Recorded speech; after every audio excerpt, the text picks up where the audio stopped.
and welcome back to the Dreamcast. I am your host, Denise Walsh. I combine science, scripture, and stories that will inspire you to dive deep, break through your own personal glass ceiling, and design a life of your dreams. Hey guys, big welcome back to the Dreamcast. In our next interview, I am interviewing an acupuncturist. Acupuncture, if you don't know, is a form of traditional Chinese medicine in which thin needles are inserted into the body at specific energy points. And I'm really excited to connect with our doctor today because I know acupuncture has not always been widely accepted here in the States. And it might not even be now, but I do think it's on the rise.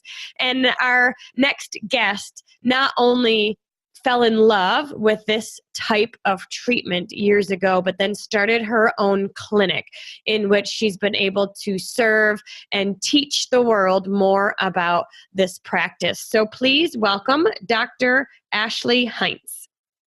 Hello. Yay. All right. How are you today? I'm great. Happy to be here. Me too. I'm so glad that you're here. Okay, so Ashley lives in Tampa, Florida. She has been a practicing acupuncturist for 4 years. And Ashley, I'm just so curious because this is not necessarily something that's well known in the States, especially, 10 years ago when you were going through your studies. How did you become interested in this type of work? And it was just getting one treatment. When I was in college, I had a shoulder injury, and the school that I went to for acupuncture is in Orlando. And at the time, I was getting my undergrad at UCF in Orlando. And I went to the school because the treatments were affordable. They were done by students. And after one treatment, I never had that shoulder pain again. And I was just like, what is this voodoo? Like, it didn't make any sense. It was so fascinating. And just on the results alone got me interested. And then I started working once I graduated for a nonprofit acupuncture clinic where I was fortunate enough to work for a doctor who also was healing pain with one treatment all the time. So I kind of fell in love with it and then bit the bullet and went back to school for it. Okay, so tell us how this works. How do you heal a shoulder injury with needles? No one knows. I mean, it really is such a mysterious medicine. So there's a Western explanation and there's an Eastern explanation. So in Western medicine terms, they've done a lot of research. They can prove that inserting the needle in the body decreases inflammation everywhere in the body. And it also causes your midbrain to dump endorphins into the bloodstream. So that is their answer why it helps with pain so much. But then in an Eastern sense, it's working with your body's electricity. So it's almost like your body's a computer, and then every combination of acupuncture points is like a computer program, asking for a different response from your body. Interesting. Okay, so in Eastern medicine, it's connecting and working with the energy centers surround our body. Western medicine says it dumps endorphins, and there's scientific explanation. Within your practice, what do you think? I think it's both true. So the Western science, the endorphins, the inflammation response, I mean, that's provable. So that's true too, but that doesn't explain why a point in your shin can get rid of your IBS. Like, it's too specific to just be that. So I think both are true. Tell me a few stories of people that you have worked with and some testimonies that you've experienced. Okay. One of the craziest ones is I got a gentleman maybe 2 years ago who was going into kidney failure. They were going to put him on dialysis. And I actually think he wanted to die because he came to me and said, I don't want to go on dialysis. I'm going to give you 2 months to fix my kidneys and I'm going to do nothing else. No pressure, right? And he wouldn't do anything. He wouldn't change his diet. He wouldn't take any herbs. He was just going to get acupuncture twice a week and that's it. So we did the treatments. And at the end of the 2 months, he went back to his doctor and his kidney results came back completely normal. Didn't have to go on dialysis, doing nothing but acupuncture. I couldn't believe it myself. Wow. So where do you put if you're going to work on your kidney, where would you focus on the needles? Like where would you put them? The kidney meridian runs from the inside of the ankle up into the abdomen. And then, so most of the points were around the ankle, inside of the leg, some in the ears, maybe 12 to 20 points of treatment. And he didn't have to go on dialysis. How do you explain that? When you say clearing or opening up the energy centers, what does that mean? With his particular case, I was doing what you call tonifying the kidney. So the points that you're choosing supply energy to the kidney to facilitate repair. So it's just giving your kidney the attention it needs to repair itself. Ooh. It's based on the idea that your body is designed to regenerate. It's a self-healing organism. So the acupuncture points are just facilitating that healing. Awesome. So if somebody were interested in acupuncture but didn't necessarily have pain, would they benefit from this?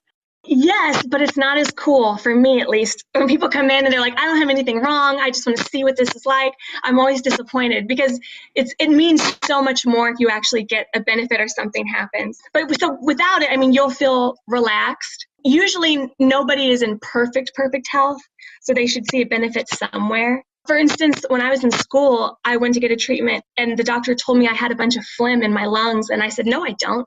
And she said, no, yes, you do. I'm looking at your tongue. I'm checking your pulse. You do. And I said, no, I don't.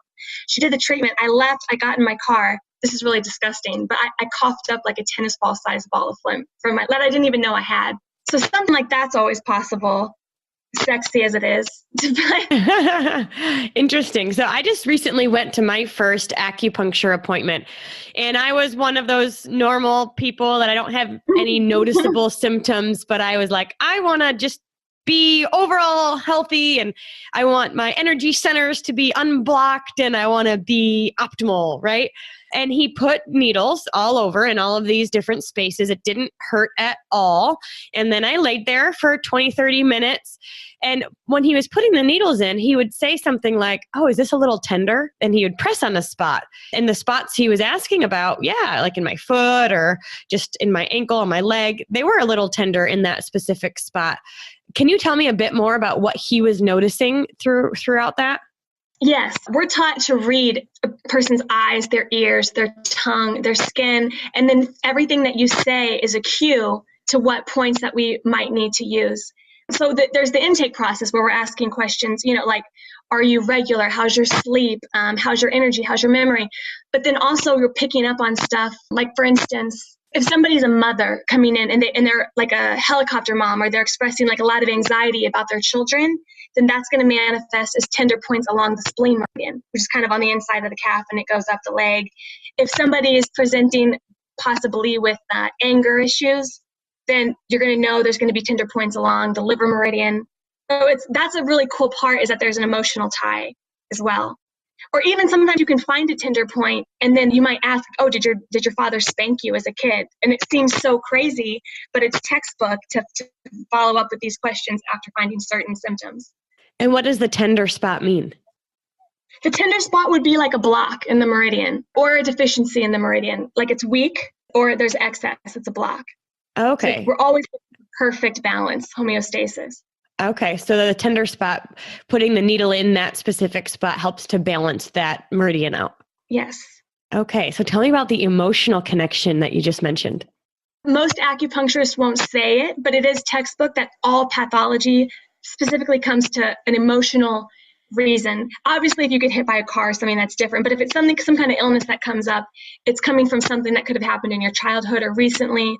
A lot of times, for instance, somebody will say, okay, I've had migraines for 10 years. And say they're 26 years old, and I'll say, okay, tell me about your life when you were 16.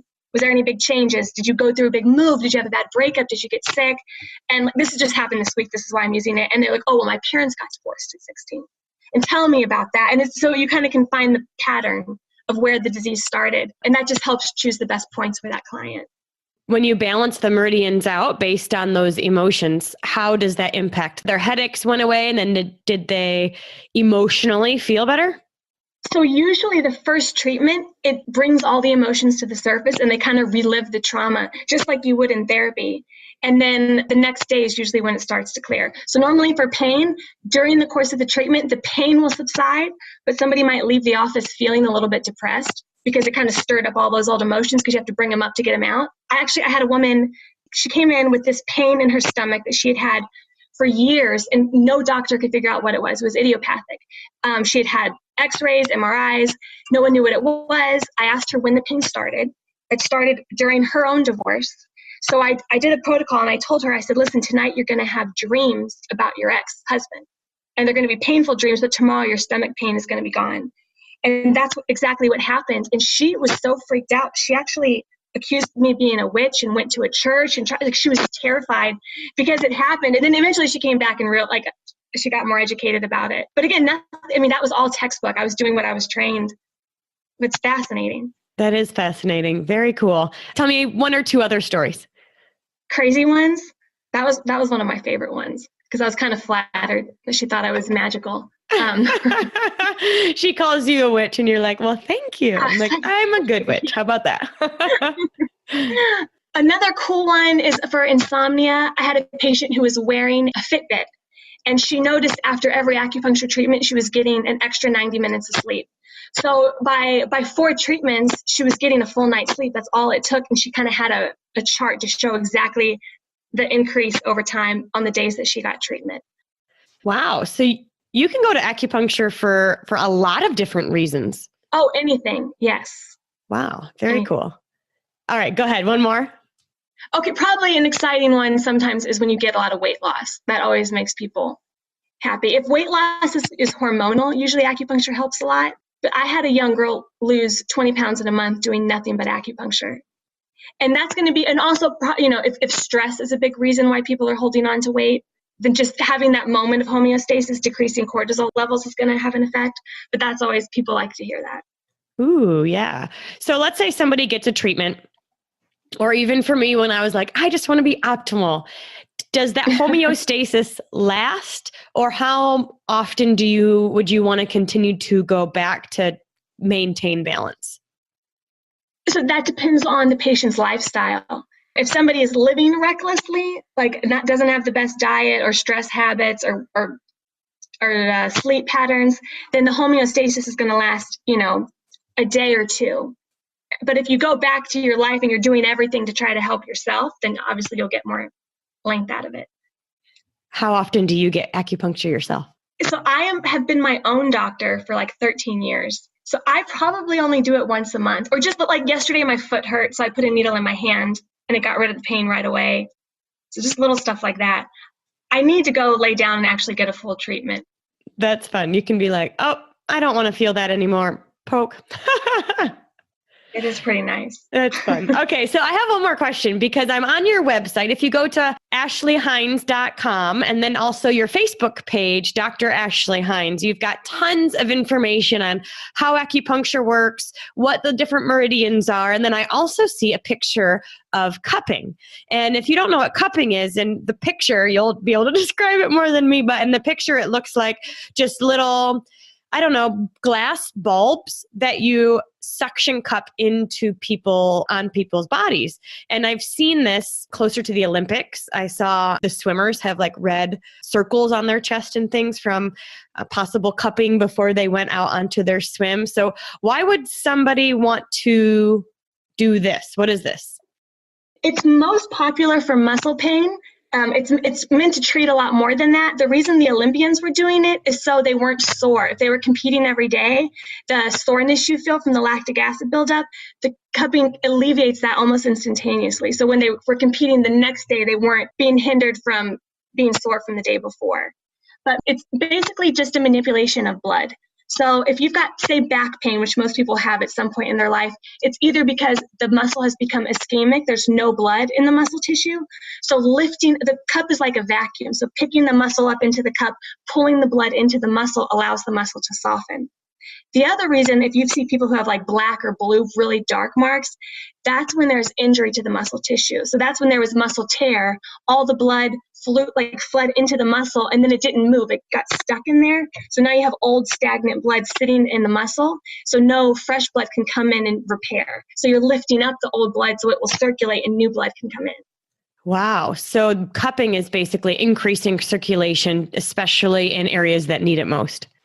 That was a better answer, yes. Thank you. How long do they wear it? I mean, because the lady I'm looking at has like 20 of them, maybe 10, I don't know, a bunch on her back and her legs. How long do you wear it for?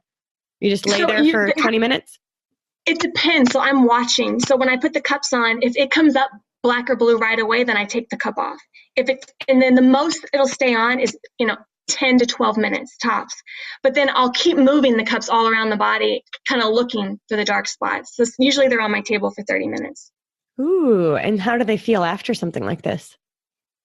Most people love it, especially when they're in pain. I do get people that it's too intense. It's like a reverse deep tissue massage. But the effects, I had a gentleman cancel a hip replacement after one session. It's like the Tin Man, just like lubricating the joints can make a huge difference. Wow. Wow. Amazing.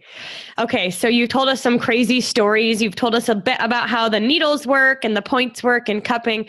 But I also know that you've been really interested in the science behind it, the new articles coming out, because you want to help bring this message to the modern American world that might default to our normal healthcare system, when there's obviously lots of other things that you can do to relieve pain, to balance yourself out, to be optimal and healthy. What are some of the new things you've been learning? The more studies that come out and the more information, it does kind of take away the magic of acupuncture, which makes me sad because the book it comes from, the Tao Te Ching, says the more you explain something, the less it exists. So the more studies that are being done proving its mechanism, I think it's probably taking away from its actual mechanism in a sense. Recently, they did a study where they put ink, they inserted this type of like glow in the dark ink basically under the skin into the fascia. And then they waited 30 minutes and then looked in this machine and they could see the ink followed all of the meridian channels, and where the acupuncture points were, it spread out. And so it was kind of proving that these meridians exist in the fascia. And then also, you probably saw maybe 3 months ago, everyone was talking about they discovered a new organ and the fascia, which the fascia is a net, it's like a net of collagen that's under the skin. So if you took all the skin off a human, they would still be completely intact because of this fascia net. So now they're saying that this net is actually an organ because they found that it's electric. There's communication going on within it. And then they found that these meridians exist in the fascia. So, I mean, at this point, I'm like, I don't know what else you can ask for. Like, it's all there. And those are the most exciting studies. Oh, and then they did another one with the bladder channel on your body runs from your big toe, up your body, up your back, around your head to your eye. And they did a study observing someone's eye while they stimulated this part of the toe with the needle. And they saw all these ocular changes and like dilation of the pupil just from stimulating the toe. Wow. There's no need to prove it anymore. It's truly been proven that it works. And now we know why. Yeah, and well, there's tons of research, like evidence-based research, like 90 out of 100 people were helped from this treatment, or 80 out of 100 people were helped from this treatment. But the mechanism is what's been hard for everyone to grasp because there's so many different explanations and all of them are right. So, but in the West, we need to know. Yeah, I was going to say it probably helps all of the American friends who want to know the why, the how behind it all. So one quick question I have is you became interested in this, you saw it for yourself, you became engrossed in learning about it, and now you started your own practice. Tell me a little bit about starting your practice and marketing acupuncture and getting the word out when it's not necessarily people's first choice. Just for an example, the doctor I went to, he said when he started 15 years ago, there was one doctor in Grand Rapids area, and now there's maybe 4. So it's like there's growth, but there's not a ton of growth. So tell me a little bit about how you experienced the first few years in your business. I got really lucky. I felt like Slumdog Millionaire a lot of times. When I first started my practice, the first 2 offices I had was where they just took half of what I made. So I was never in the hole. I didn't have to pay rent. But, but once you start building a clientele, of course, you're going to leave because you don't want to give it all away. So then eventually I was able to build up a clientele slowly that way. And then I moved and opened my own practice in South Tampa. I didn't know, you go to school to be a doctor, not to be a marketer. So it was tough for me. I didn't know which avenue I should pursue. I put like a banner on my car once and everybody made fun of me. But from that one banner, I got a call from a school who ended up hiring me to come treat all these teachers like once a month. And then they hired me to like guest teach a class once a week. So then all the students started coming into my office, all their parents. That really helped my practice a lot. And then even this, so somebody gave me advice that really helped. And they said, just focus on the craft and your business will grow. So don't focus your money and energy on marketing, focus it on being the best doctor. As long as my patients left happy or with some type of result, it usually would come back to me as a referral. Another one that really helped my practice was I got this gentleman in South Tampa to come in, and he was a businessman. and very like straight and narrow. And I was able to help him with plantar fasciitis. So he wrote this Facebook review for me. And he was basically like, I never believed in this. I thought it was baloney. I got like 2 treatments and all my foot pain's gone. You should check this girl out. Well, that guy was so well connected in Tampa that so many people came in from that one review. And then now I had a neurologist that was a patient of mine. I helped him get rid of headache. And he brought me to this office I'm sitting in now for his practice, and he sends me all of his headache patients. So it really has been lucky, but like all because I was able to help one person get out of pain, and it spider webbed from there. I love that. Focus on your craft and the people will come. Yes. Very cool. Did you have any haters along the way? Oh yeah. Oh my God. When I started my practice, I was single, and I would get so mad if on a date a guy would go, so does this actually work? I just wanted to be like, no, I'm a fraud. Like, what kind of question is that? I dated a guy for a couple of weeks and then found out he didn't believe in acupuncture, and I was so angry. But that's the biggest one I get is, does this really work? Or, even I've had so many times where a patient, usually men, have gotten off my table and been like, okay, well, the pain is gone, but that's not possible. So this must be a placebo or what's, even when they're experiencing the results, they're like, well, this doesn't make any sense. But at the end of the day, it does. So you're like, well, let's just try it. See how it goes. Yeah, exactly. That's awesome. Well, cool. Well, is there anything else that you feel like our listeners need to know about acupuncture, or even paving the way, being maybe the first in your area? I feel like you're at the front end of something that's just going to continue to get bigger, because as science confirms what Eastern medicine has always known, us Americans are going to finally start to believe and say yes to alternative treatments like this. And so being at the forefront, you have the ability to pave the way for other acupuncturists. You have the ability to train and teach others about this mechanism and offer another solution for people. So is there anything else you want to mention about the treatment itself, or about anybody else out there who is at the forefront of their practice, their craft, and are kind of paving the way for others? Oh my gosh, there's so many. What's coming to mind first is, I don't know if you've seen, they're doing so much research on epigenetics. Have you heard of that? So yes, it's amazing. Fascinating. So a gene is, people think that your genes are determining who you are. Every gene has 30,000 potentials to become, and then those 30,000 potentials are affected by your environment, including your history, which is what epigenetics is saying, that your ancestors, their history could affect you cellularly now. Like somebody who had a great-great-grandmother who lived in famine and didn't have food might be why in this day and age somebody has an issue with overeating. And they're proving this with science. And I like it because essentially it's quantum physics, and it makes the case for waves in tension outside of your physical form affecting your physical form. And so I think the study of waves in physics is what's going to push acupuncture to a more prestigious place in America. Yeah. Oh, it's so interesting to me when you think about the fact that we have more impact on our life than we sometimes give ourselves credit for. It's not just, this is the way we're made and this is just in my genes, so I'm just going to always have diabetes or be an alcoholic or, whatever excuse we give ourselves. We really have the ability to switch our genes on and off. We really have the ability to create an environment where we thrive at that cellular level, which then will transfer into our physical being. Yes, exactly. I just learned that an electron is not actually a thing. It's an idea. Like, you learn protons, electrons, neutrons, whatever. An electron is a potential. It's just a potential electric field within the atom. It's not actually a thing. Blew my mind. Like that's interesting. It's the possibility. Exactly. Wow.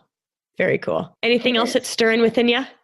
So many things. I'm always like, is this too nerdy? Is this applicable? We love it. That is why you're here. Well, and I think, again, you're at the forefront of really bringing it to the modern American human, right? We are really realizing that a traditional healthcare path is not valuable, and it's not necessarily even healthy. It's not healthy. I mean, there's certainly reasons why you would want to go to the doctor and get a treatment if you break your arm or get in an accident. But there's a lot of other things that you can do in order to heal yourself from the inside out. And so being at the front end of that, I can feel your passion for wanting to bring this message to everyone. Thank you very much. I appreciate that. Thank you, Dr. Heintz, for your wisdom today. And if you guys are interested in learning more about this, we'll link the study she mentioned in the show notes below, as well as her Facebook page and website. And definitely, if you're in the Tampa or Florida area, check her out because she knows what she's doing. And you can tell that she's on a mission to offer this healing to anybody who walks through her door. So thank you so much, Dr. Heintz. We appreciate your wisdom. Thank you so much.